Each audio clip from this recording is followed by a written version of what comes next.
শাক দিয়ে মাছের একটা রেসিপি শেয়ার করব। নমস্কার বন্ধুরা, সীমাস কিচেনে আপনাদের সকলকে স্বাগত। রবিবারের দুপুরে অথবা যে কোনো ছুটির দিনের দুপুরে গরম গরম ধোয়া ওঠা ভাতের সঙ্গে শাক দিয়ে মাছের এই পদটা যদি থাকে তাহলে কিন্তু অনেকটা ভাত খাওয়া যাবে। তাহলে আসুন আমি কিভাবে বানিয়েছি দারুণ টেস্টি শাক দিয়ে মাছ, সেটা আপনাদের সঙ্গে শেয়ার করছি। এই রেসিপির জন্য আমি পুনকো শাক নিয়েছি।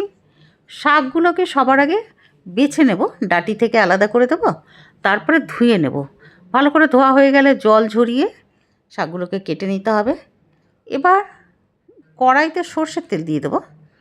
তেলটা গরম হয়ে গেলেই ছোটো চামচের 1 চামচ 5 ফোড়ন আর একটা শুকনো লঙ্কা দিয়েছি। শুকনো লঙ্কাটাকে কিন্তু একটু ফাটিয়ে দিয়েছি। এবার 5 ফোড়নটা ফুটতে শুরু করলে, সুন্দর গন্ধ আসতে শুরু করলে বড় সাইজের একটা কেটে রাখা পেঁয়াজ দিয়েছি। পেঁয়াজটা দেওয়ার পরে একটু ভেজে নেব।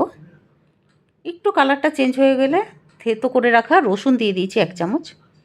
রসুনটা দিয়ে এবার ভাজতে হবে।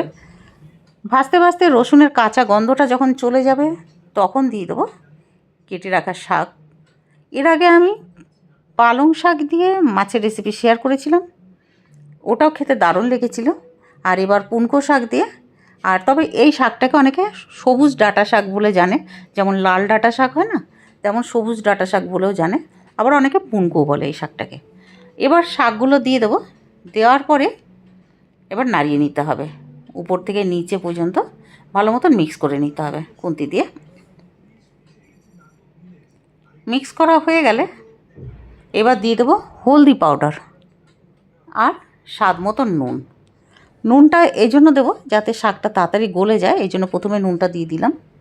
আর হলদি পাউডার 1/2 চামচ দিয়েছি, ছোটো চামচে 1/2 চামচ। শাকে তো তাই বেশি হলদি পাউডার দেওয়ার দরকার নেই। এবার ঢাকনাটা লাগিয়ে দিয়ে লো ফ্লেমে 3 থেকে 4 মিনিটের জন্য রেখে দিয়েছি, একদম লো ফ্লেমে। 4 মিনিট পরে ঢাকনাটা সরিয়েছি। শাকটা সেদ্ধ হয়ে গেছে আর জলও বেরিয়েছে একদম লো ফ্লেমে করার জন্য। তারপরে 4 মিনিট পরে ঢাকনাটা সরিয়ে ভালো মতন ভেজে নিয়েছি। তারপরে দিয়ে দেবো কেটে রাখা কাঁচা লঙ্কা। 4 থেকে 5টা কাঁচা লঙ্কা মাঝখান দিয়ে চিড়ে রেখেছিলাম। কাঁচা লঙ্কা দেওয়ার পরে একটু নাড়িয়ে এবার ভেজে রাখা কাতলা মাছ দিয়েছি। কাতলা মাছের একটা পেটি দিয়েছি। নুন আর হলুদ মাখিয়ে মাছটাকে ভেজে নিয়েছিলাম, সেটা আপনাদের দেখানো হয়নি বন্ধুরা ভিডিওটা। এবার মাছটা দেওয়ার পরে লো ফ্লেমে 2 মিনিটের জন্য রেখেছি। 2 মিনিট পরে ঢাকনাটা সরিয়ে আবারও ভাজবো। বেসিক্যালি শাকটাকে বেশি করে ভাজবো, যত ভাজা হবে টেস্ট তত বেশি হবে। কিন্তু মাছটাকে আমি সাইডে সরিয়ে দিয়েছি, নইলে মাছটা পুরো ভেঙে যাবে শাকের সঙ্গে, তখন খাওয়ার সময় অসুবিধা হবে। এবার গ্যাসটা বন্ধ করে দেবো, একটা প্লেটে তুলে নেব। তৈরি হয়ে গেছে আমাদের দারুণ টেস্টি আর খুব সহজভাবে, আর তৈরি হয়ে যায় খুব তাড়াতাড়ি। পুরো ভিডিওটা আশা করছি বন্ধুরা ভালো লেগেছে। ভালো লাগলে প্লিজ লাইক করে দেবেন, শেয়ার করে দেবেন আপনাদের ফ্যামিলি ফ্রেন্ডসদের সঙ্গে, সাবস্ক্রাইব করে এরকমই পাশে থাকবেন। আর নতুন বন্ধুরা হলে প্লিজ সাবস্ক্রাইব করে দেবেন আর বেল আইকনটা দাবিয়ে দেবেন, যখনই আমি নতুন ভিডিও আপলোড করব সরাসরি আপনাদের কাছে পৌঁছায় যাতে। ধন্যবাদ।